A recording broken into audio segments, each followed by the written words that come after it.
लाल जी थे और मैंने देखा कि जब कभी भी सामाजिक कार्यक्रमों में वो सबसे ज्यादा भूमिका निभाते थे।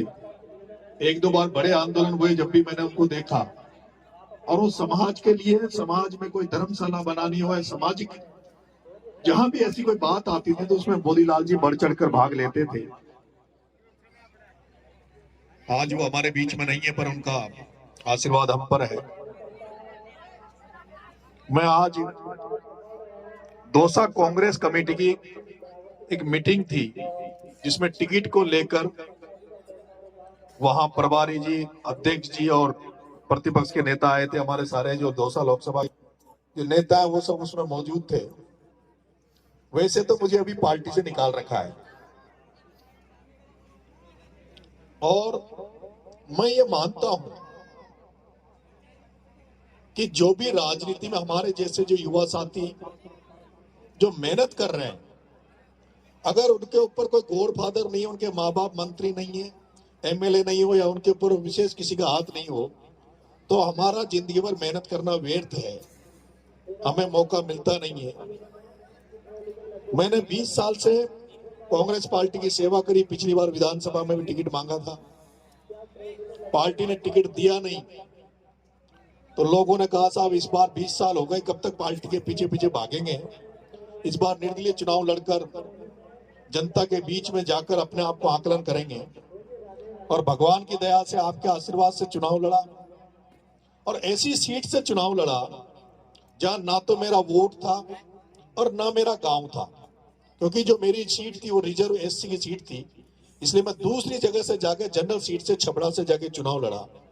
और वहां जिन कैंडिडेट के सामने चुनाव लड़ा, आपको सबको पता है, वो पहले जेडीए मंत्री रहे, अभी 6 बार एमएलए थे, अभी 7वीं बार बन गए।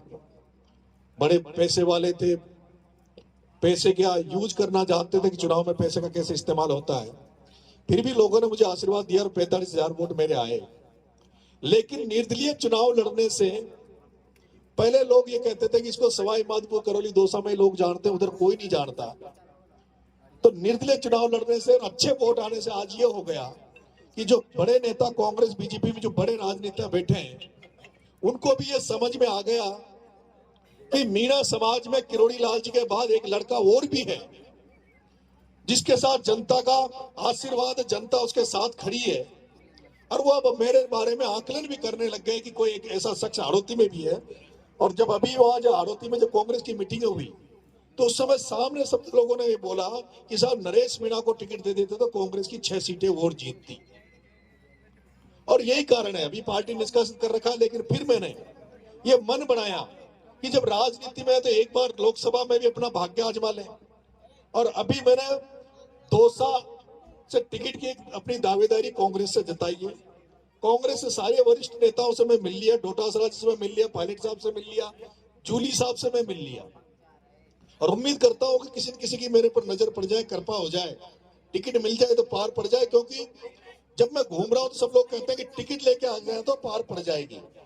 लेकिन मैं आपसे एक निवेदन करना चाहता हूं, जब जनता, जो लोग अगर ये कहते हैं हमसे कि टिकट लेकर आओ तभी पार पड़ेगी, तो फिर जनता की सेवा करने से क्या फायदा है? फिर जनता की सेवा करने से क्या फायदा? फिर तो हम इन्हीं पार्टियों के पीछे, पार्टियों के नेताओं के पीछे चमचागिरी करते रहे, इनकी दंडवत करते रहे, चरण स्मरण करते रहे, इन्हीं के आसपास घूमते रहे, तभी टिकट मिलेगा। अब आप एक तरफ तो कहते हो कि जनता की सेवा करो, तो जनता की जब सेवा कर रहा हूं, पिछले 20 साल से जनता के बीच में घूम रहे हैं, और फिर भी जनता अगर ये कहे कि पार्टी से ही पार पड़ेगी, तो फिर जनता सेवा करने का तो कोई मतलब नहीं है। क्योंकि पार्टियां तो टिकट किसको देती है आपको पता है। और मुझे ऐसा लगता है कि दौसा में भी मैं टिकट मांग रहा हूं, लेकिन मेरी टिकट में पार पड़ने वाली नहीं है, ऐसा मुझे लगता है।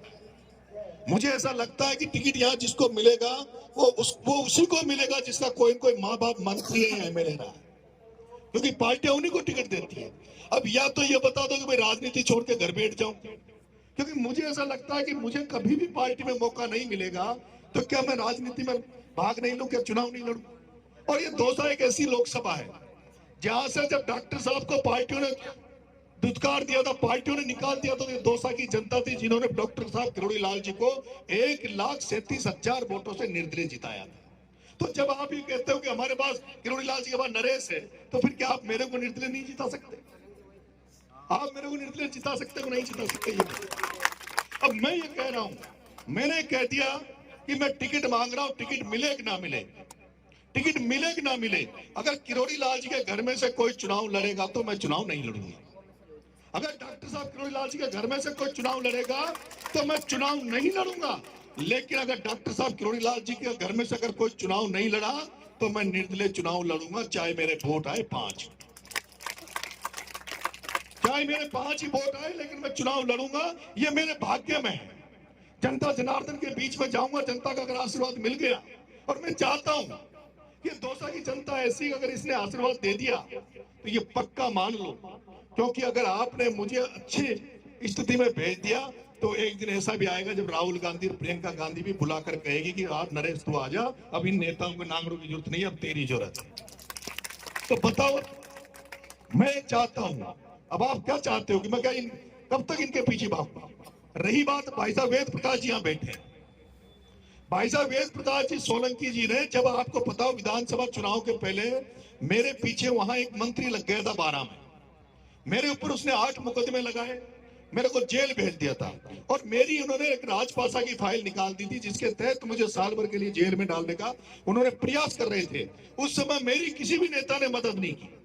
मुझे जो अपने लोग जो बनते हैं, अपने वर्ग में जो आते हैं, उन्होंने भी मेरे से कोई मदद नहीं की। तब फिर मैंने वेद प्रकाश जी भाई साहब को फोन किया, मैंने भाई साहब मेरी मदद करो, और मैं धन्यवाद दूंगा रमेश जी भाई साहब को, आपके चाकसू के भरत जी भाई साहब को, इन सबको मैं धन्यवाद देना चाहता हूं कि इन लोगों ने उस समय भी मेरे जो बुरे दिन थे, विपरीत परिस्थिति थी, जब मेरे को दंड दिया जा रहा था, जब ये मेरे साथ खड़े थे, और जब मैं वेद प्रकाश जी भाई साहब के पास गया तो ये पहला एक ही आदमी था पूरे राजस्थान विधानसभा में, ये अकेला वेद प्रकाश सोलंकी था जो आपके भाई को, आपके बेटे को ले जाकर हरीश मीणा के पास ले गया। फिर हरीश जी के बाद में ये शुद्ध राजस्थान के डीजीपी के बाद मेरे माँ बाप को लेके गए, सीएम के बाद मेरे माँ बाप को लेके गए। अगर उस विपरीत कंडीशन में अगर मेरा कोई साथ दिया तो केवल वेद प्रकाश जी सोलंकी ने दिया, इसलिए मैं इनका बहुत बहुत धन्यवाद देता हूँ, आभारी हूँ। और आज भी मुझे पता है, मैंने भाई साहब से भी कहा, यार भाई साहब आपका भी इसी लोकसभा में विधानसभा पड़ता, आप भी मेरी टिकट की मदद कर दो। तो इस व्यक्ति ने, केवल इस एक अकेले व्यक्ति ने ये कहा खुल के कि भैया मैं तो अगर कोई टिकट की अगर कहीं बात चलेगी, कहीं भी नाम आएगा तो नरेश मीणा का लूंगा। और आज भी मुझे विश्वास, खुशी है कि ये कटाना जी भी मिलते हैं, मुरारी लाल जी से भी मिलते हैं, सबसे मिलते हैं। इनका एक कहना है कि भाई नरेश को टिकट देते हो तो चुनाव जीतेगा, टक्कर में आएंगे, नहीं तो चाकसू में तो ज्यादा उम्मीद मत करना। और आज मैं आपसे क्लियर कर देना चाहता हूं कि मुरारी लाल जी ने मना कर दिया चुनाव लड़ने के लिए, मुरारी लाल जी ने मना कर दिया चुनाव लड़ने के लिए। तो अब बताओ, अब मेरे में क्या कमी है भाई चुनाव लड़ने में? मेरे में कैसी कौन सी कसर है जो मुझे पार्टी टिकट ना दे? तो मैं आपसे एक निवेदन करना है, क्योंकि चाकसू में इसके बाद पता नहीं चांस आएगा कि नहीं आएगा। अगर कोई एमएलए मंत्री का छोरा चुनाव लड़े, छोरी चुनाव लड़े, किसी एमएलए मंत्री का छोरा चुनाव लड़े, छोरी लड़े, परिवार का लड़े, तो मैं आपके बीच में आऊंगा, निर्दलीय फोरम भरूंगा और फिर से आपका आशीर्वाद मांगने आऊंगा। प्लीज मुझे आशीर्वाद देना, प्यार देना, और नहीं तो मना कर देना, मैं घर बैठ जाऊंगा, राजनीति छोड़ दूंगा। मैं राजनीति छोड़ दूंगा क्योंकि मेरे को 20 साल हो गए भागते भागते। मैं राजस्थान विश्वविद्यालय में 2002 में चुनाव लड़ा, जब से मेहनत कर रहा हूँ, खूब भागा दौड़ी करता हूँ, खूब डीजल बढ़ाता हूँ, खूब घर को मैंने फूंक दिया, बच्चे मेरे दुख पाते हैं, लेकिन मुझे नहीं लगता। इसलिए अब तो मैं जनता के बीच में जाऊंगा, जनता का आशीर्वाद मिल जाएगा तो पार पड़ जाएगी। पता नहीं डॉक्टर किरोड़ी लाल जी की तरह आप मुझे भी बनाकर मुझे भी भेज दो तो प्रियंका गांधी, राहुल गांधी, सोनिया गांधी भी जान जाए तो कोई मीणाओं को छोड़ो जो निर्दलीय जीत रहेंगे। ठीक है, ठीक है साहब, धन्यवाद, राम राम। ये पत्रकारों से ज्यादा मजबूत हम गायक कलाकार हैं भाई साहब, ये बिल्कुल सत्यता है। डॉक्टर साहब किरोड़ी लाल जी का भी जो चुनाव था तो 4-5 दिन पहले माधोपुर में इस तरह की हवा थी कि पता नहीं जीतेंगे नहीं जीतेंगे, पर जैसे ही विष्णु भाई साहब ने गीत गाया कि माधोपुर की जनता लाज राज्यो बुढ़ापा की, और जैसे ही विष्णु भाई साहब ने वो गीत निकाला और उस गीत का एक एक शब्द का जो असर पड़ा माधोपुर में, उस गीत का ऐसा असर पड़ा कि बुढ़ापा की लाज राखजो, पूरे माधोपुर ने एक तरफा। भाई साहब विष्णु जी, बड़े बड़े नेताओं से फर्क नहीं पड़ता, जितने आपके शब्दों से फर्क पड़ता है। अगर एक मार लिए कोई काट दो भाई भाई क्योंकि मेरा भी इन्होंने गीत निकाला था छबड़ा में, और इनका इनका विशेष आशीर्वाद गायक कलाकारों पे मेरे पे रहता है। और मैं पहला सौभाग्यशाली हूँ जो मेरे लिए भाई साहब विष्णु जी, भाई कान्हा जी मेरे वहां ब्लड डोनेशन में गए थे। आप सबका आशीर्वाद मेरे पे बनाए रखना। मुझे विश्वास है आपने एक बढ़िया सा निकाल दिया, बढ़िया धमाका कर दिया, तो हो सकता है निर्दलीय पार पड़ जाओगी। ठीक है, अब बताओ, अगर आप कह दो भाई निर्दलीय नहीं लड़ा तो नहीं लड़ूंगा, हाँ? लड़ांगा ना भाई। दो देखो, मैंने कह दिया भाई डॉक्टर साहब के परिवार में से लड़ेगा तो मैं नहीं लड़ूंगा भाई। डॉक्टर साहब के परिवार में से लड़ेगा तो नहीं लड़ूंगा, लेकिन डॉक्टर साहब के परिवार में से कोई आदमी चुनाव नहीं लड़ा तो फिर तो लड़ना चाहिए ना, हाँ? बताओ गंगाराम, चुनाव लड़ लो जरा, मदद करेगा ना पूरी, हाँ? मारो गोड़ पीसा कोटी को ना कहीं भी, हाँ? मारो गोड़ काहे को ना, सारी मेहनत सारो काम था करनी पड़ेगा, हाँ? जरूरत कोई ना। ठीक है साहब, बहुत बहुत धन्यवाद। मैं तो चाहूंगा भाई साहब भी दो शब्द बोल दे, यहाँ की कृपा हो जाओ कहीं कहीं, काहे फर्क पड़ रही है भाई साहब, हमारी बात सुनो, हाँ? रामदास जी, हाँ हाँ?